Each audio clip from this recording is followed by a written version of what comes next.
Adventure film की कहानी की शुरुआत होती है एक प्राचीन समय को दिखाते हुए, जहां पर ब्लैक स्कॉर्पियन नाम का एक योद्धा बहुत ज्यादा फेमस था। दरअसल हर साल उस पूरे साम्राज्य के अंदर एक स्कॉर्पियन नाम का योद्धा चुना जाता था, जिसके पास बाकी सारे सैनिकों से सबसे ज्यादा ताकत होती थी। ये ब्लैक स्कॉर्पियन योद्धा राजा की पूरी तरीके से प्रोटेक्शन करने का काम किया करता था और साथ ही साथ ब्लैक स्कॉर्पियन को पूरे साम्राज्य में सबसे बड़ा योद्धा माना जाता था, जो कि बुराई से उन्हें किसी भी हालत में प्रोटेक्ट करेगा। अब हमें यहाँ पर सैम नाम का एक ब्लैक स्कॉर्पियन दिखाया जाता है, जो अपने बेटे मैथ्यूज को लगातार बोल रहा था कि कल तुम होने वाले ब्लैक स्कॉर्पियन की ट्रेनिंग में नहीं जाओगे, क्योंकि वो काफी ज्यादा खतरनाक हो सकता था और उसके अंदर तुम्हारी जान भी जा सकती थी। सैम खुद एक ब्लैक स्कॉर्पियन होता है, इसीलिए उसे खुद रियलिटी पता थी कि इन चीजों में कितना खतरा होता है और वो अपने बेटे को किसी भी खतरे में नहीं देख सकता था, इसीलिए वो उसे दूर रखता है। लेकिन मैथ्यूज का बचपन से सपना था कि वो अपने फादर की तरह एक अच्छा योद्धा बने, इसीलिए वो अपने फादर सैम के मना करने के बावजूद अगले दिन ब्लैक स्कॉर्पियन की ट्रेनिंग में चला जाता है। वहाँ पर मौजूद जितने भी बच्चे होते हैं वो ब्लैक स्कॉर्पियन बनना चाहते थे, वो बैटल ग्राउंड पर आते हैं अपनी स्किल्स दिखाने के लिए। उन सभी के सामने सेरगोन नाम का एक सेनापति होता है, जो कि चुनाव करने वाला था कि किन बच्चों को ब्लैक स्कॉर्पियन नाम की ट्रेनिंग दी जाएगी। और सेरगोन ने यहाँ पर सारे बच्चों को समझा दिया होता है कि तुम में से सिर्फ 12 बच्चों को चुना जाएगा और बाकी बचे हुए बच्चे जो कि इसे क्लियर नहीं कर पाएंगे उन्हें जान से मार दिया जाएगा। यानी कि यहाँ पर 12 ब्लैक स्कॉर्पियन को चुना जाएगा और वही आगे की ट्रेनिंग करेंगे। सेरगोन के इशारा करने पर सारे के सारे बच्चे एक दूसरे से लड़ाई करने चले गए थे। मैथ्यूज भी उसी जगह पर होता है, जो कि अपनी तलवार की मदद से लड़ाई करने के लिए आ तो गया था, लेकिन मैथ्यूज के सामने उसकी दोस्त लीना मौजूद होती है। सेरगोन ने जैसे ही लीना को देखा तो उसने लड़ाई रुकवा दी और लीना को पकड़कर उसे मारने लेकर चला गया, क्योंकि इस कंपटीशन में लड़कियां बिल्कुल ही पार्टिसिपेट नहीं कर सकती थी। मैथ्यूज ये देखकर बहुत ही गुस्सा हो रहा था, क्योंकि लीना चाहे कुछ भी करे वो उसकी बचपन की दोस्त थी,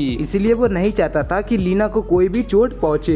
इसके बाद तुरंत ही मैथ्यूज सेरगोन के पास चला गया और उसे पीछे से मारने लगा। सेरगोन इस बात से काफी गुस्सा हो जाता है, उसके कई सारे सैनिक आकर मैथ्यूज को पकड़ लेते हैं। सेरगोन ने डिसाइड कर लिया था कि वो मैथ्यूज का गला ही काट देगा, लेकिन सही समय पर उस जगह पर सैम आ जाता है, जिसने की सेरगोन को रोक लिया था। वो दोनों एक दूसरे से घमासान लड़ाई करने ही वाले होते हैं, तभी ऊपर से अचानक राजा आ जाते हैं, जिन्होंने लड़ाई रोककर सैम से कहा कि तुम्हारे बेटे ने गलत काम किया है और उसकी सजा उसे मिलकर ही रहेगी। राजा ने तो बिना कंपटीशन करा ये डिसाइड कर लिया कि अब तुम्हारे बेटे को ब्लैक स्कॉर्पियन की ट्रेनिंग में शामिल होना ही पड़ेगा। उसके पास कोई और ऑप्शन नहीं होता है बैकआउट करने का। सैम इस बात से काफी ज्यादा मायूस हो जाता है, लेकिन अब वो राजा के खिलाफ तो नहीं जा सकता था, इसीलिए अब उसके बेटे मैथ्यूज को ब्लैक स्कॉर्पियन की ट्रेनिंग में पार्टिसिपेट तो करना ही पड़ेगा। अब यहाँ पर सैम मैथ्यूज और अपनी पूरी फैमिली के साथ घर पर सोया हुआ होता है, तभी हमें अचानक काला धुआं दिखाई दिया, जिसे और किसी ने नहीं बल्कि सेरगोन ने काला जादू करके भेजा था। वो ब्लैक स्मोक आकर के सैम को अचानक से चारों तरफ फैल गई। अब देखते ही देखते सैम की पूरी बॉडी पे काफी सारे स्कॉर्पियन आ जाते हैं। ये सारे स्कॉर्पियन इतने ज्यादा जहरीले थे कि उसने सैम को काट काट के वहीं पर खत्म कर दिया। मैथ्यूज और उसके फैमिली वाले ये सारी चीजें देखते ही रह जाते हैं, लेकिन वो अपने फादर को नहीं बचा पाते। जब मैथ्यूज को सच्चाई पता चली कि ये काम सेरगोन ने कराया है, तो उसे बहुत ज्यादा गुस्सा आने लगा। उसने तो ये डिसाइड कर लिया था कि चाहे कुछ भी हो जाए वो सेरगोन से अपने फादर का बदला लेकर ही रहेगा, लेकिन फिलहाल के लिए सेरगोन काफी ज्यादा ताकतवर था, इसीलिए मैथ्यूज ने बहुत ज्यादा मन लगा करके ब्लैक स्कॉर्पियन की ट्रेनिंग करना स्टार्ट कर दिया था। मैथ्यूज टोटल 12 बच्चों में से एक बच्चा होता है, जिसे की कड़ी से कड़ी ट्रेनिंग दी जाने लगी। मैथ्यूज भले ही बाकी स्टूडेंट से बहुत ही कमजोर होता है, लेकिन उसके अंदर जितनी भी स्टेमिना था, जितनी भी एनर्जी थी, उसने उस ट्रेनिंग में लगा दी थी, जो उसे बाकी सभी से सबसे अलग करता था।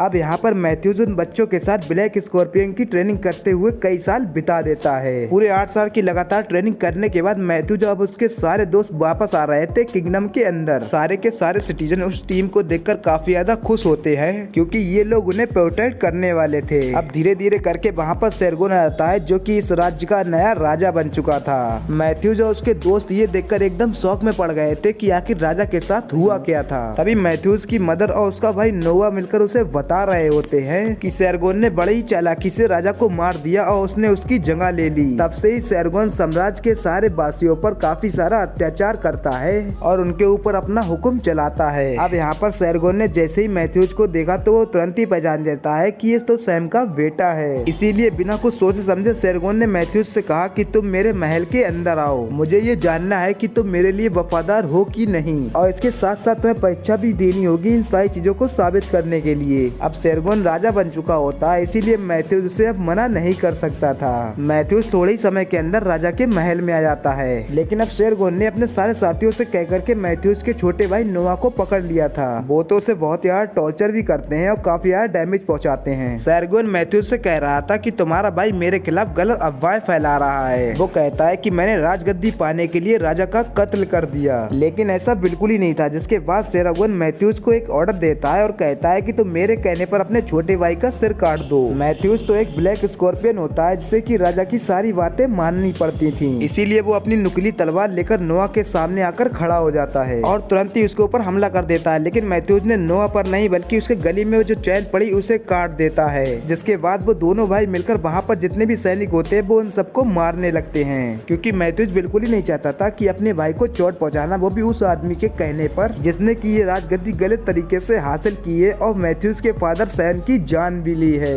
मैथ्यूज तो शेरगोन से कह रहा होता है कि आखिरकार मुझे वो दिन मिल ही गया तुमसे बदला लेने का। मैथ्यूज बहुत ही जोरों से एक भाला शेरगोन की तरफ फेंकता है, लेकिन शेरगोन उससे डर नहीं रहा था, बल्कि वो हथियार जरा सा उसके सीने पर आकर रुक जाता है। यानी कि शेरगोन के पास कुछ ऐसी शक्तियां मौजूद होती हैं जिसके बारे में मैथ्यूज को कुछ भी अंदाजा नहीं होता है। इसीलिए मैथ्यूज अपने भाई नोआ को वहाँ से बचाते हुए बाहर निकल जाता है, क्योंकि वो इस तरीके से शेरगोन से फाइट नहीं कर सकता था। मैथ्यूज अपने भाई के साथ एक घोड़े पर बैठकर लगातार साम्राज्य से दूर जाने लगा, लेकिन अब शेरगोन भी इन दोनों भाइयों को इतनी आसानी से भागने नहीं देने वाला था। उसने तुरंत ही अपना वो एरो उठाया और उनकी तरफ फेंककर उसके ऊपर काला जादू कर दिया। वो एरो तो जादुई होने के कारण सीधा न चलते हुए लगातार मैथ्यूज और नोआ का पीछा करता चला जाता है। मैथ्यूज अपने भाई के साथ किसी भी तरीके से साम्राज्य की सीमा से बाहर आ चुका था, लेकिन तभी अचानक वो एरो लगातार ट्रेवल करते हुए नोआ की बॉडी में लग जाता है। नोआ को इतना ज्यादा पेन हो रहा था कि इसने थोड़ी देर के अंदर ही अंदर अपना दम तोड़ दिया। मैथ्यूज इस बात से काफी ज्यादा गुस्सा हो जाता है, क्योंकि उसके फादर उसे पहले ही छोड़कर चले गए थे। अब शेरगोन ने उसके भाई नोआ को ही मार दिया, जिसके बाद मैथ्यूज पूरी तरीके से अकेला हो गया था। लेकिन शेरगोन से बदला लेने की भावना उसके मन में आज भी मौजूद होती है। अब यहाँ पर मैथ्यूज ने शेरगोन की वजह से अपनी पूरी फैमिली को खो दिया था। अब उसे किसी भी हाल में शेरगोन से बदला लेना होता है। इसीलिए मैथ्यूज तुरंत एक बंदरगाह में पहुंच गया ताकि वो इजिप्ट की तरफ जा सके और वो सारस नाम के एक देवता का हथियार लेकर, जिससे कि कई सारे शैतानों को मारा जा सकता था, उससे शेरगोन को भी आकर के जान से मार दे।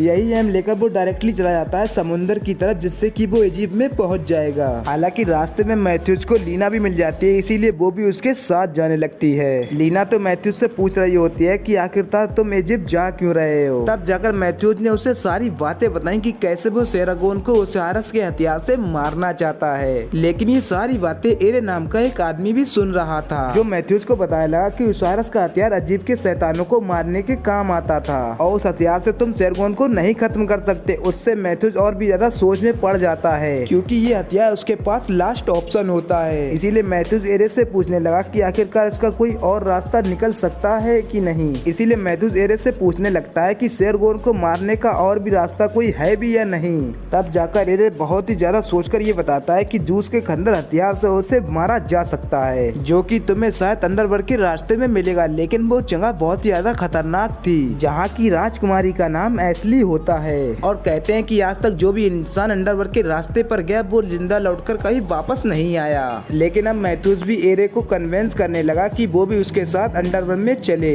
इसके बदले मैथ्यूज ने काफी सारे एरे को पैसे भी दिए थे, जिसके बदले में वो मान गया था। अब इसीलिए मैथ्यूज, एरे और लीना तीनों निकल पड़ते अंडरवर्ल्ड की तरफ। लगातार वो तीनों अपना सफर तय करने के बाद वो तीनों अंडरवर्ल्ड पहुंच जाते हैं और अंदर घुसते ही वहाँ पर कई सारे सैनिकों ने उन तीनों पर हमला करना स्टार्ट कर दिया था। मैथ्यूज, लीना और एरे किसी भी तरीके से उन पर फाइट करते हुए लगातार आगे बढ़ते ही हैं, लेकिन वो तभी अचानक एक ट्रैप में फंसते हुए एक ऐसी जगह पर पहुंच गए थे जो कि एक बहुत ही बड़ा जेल था। मैथ्यूज ने ये नोटिस किया कि उस जगह पर कई सारे कैदी भी मौजूद हैं, जो कि बहुत ही डरे हुए थे और वो वहाँ से बाहर नहीं निकल सकते थे। मैथ्यूज ने उन सभी लोगों से पूछा कि आखिरकार तुम्हें इस जगह पर कैद कर क्यों रखा गया है। तब जाकर वो बताते हैं कि एक ऐसे खतरनाक शैतान के बारे में जिसका खाना बनने के लिए हम सभी को यहाँ पर कैद कर रखा गया है, और अब वो शैतान आकर के एक एक करके हम सभी को मारकर खा जाएगा। सभी लोग इतना डरे हुए थे कि मैथ्यूज को देखा नहीं जा रहा था। इसीलिए मैथ्यूज उन लोगों को भरोसा दिलाते हुए कहने लगा कि प्लीज तुम मेरा साथ दो, इसके बदले में हम उस शैतान को मारकर खत्म कर देंगे। लेकिन पता नहीं क्यों मैथ्यूज की ये बचकानी बात सुनकर सभी लोग जोरों से हंसने लगते हैं, क्योंकि उन्हें पता था कि उस खतरनाक शैतान का सामना कोई भी नहीं कर सकता था। सभी लोग मैथ्यूज को यहाँ से चला जाने के लिए कह देते हैं क्योंकि उनके पास अभी बिल्कुल टाइम नहीं है। लेकिन अब मैथ्यूज के साथ कोई भी नहीं आ रहा था, इसीलिए वो लीना को लेकर उस शैतान भरे इलाके में चला जाता है। रास्ते में उसे फॉर्म नाम का एक और भी अपराधी मिला था जिसे कि जंजीरों से बांधा गया है। मैथ्यूज ने तुरंत ही अपनी तलवार की मदद से उसकी जंजीर को काट दिया, जिसके बाद फॉर्म बहुत यार डर के मारे वहाँ से भागने लगता है। लेकिन तभी अचानक उस रास्ते के दूसरे रास्ते से एक बहुत ही भयानक आवाज आने लगी। मैथ्यूज और लीना ने जब सामने देखा तो उनके सामने अचानक से वही शैतान मौजूद होता है। उसका साइज बहुत ही ज्यादा बड़ा होता है और उसका पूरा शरीर जानवरों का हाइब्रिड स्ट्रक्चर की तरह होता है। वो तो तुरंत ही मैथ्यूज और लीना के पास आकर उन्हें चोट पहुंचाता, उन्हें मारने की कोशिश भी कर रहा था। इतने अचानक हमले होने के कारण मैथ्यूज इसमें कुछ कर नहीं सकता था।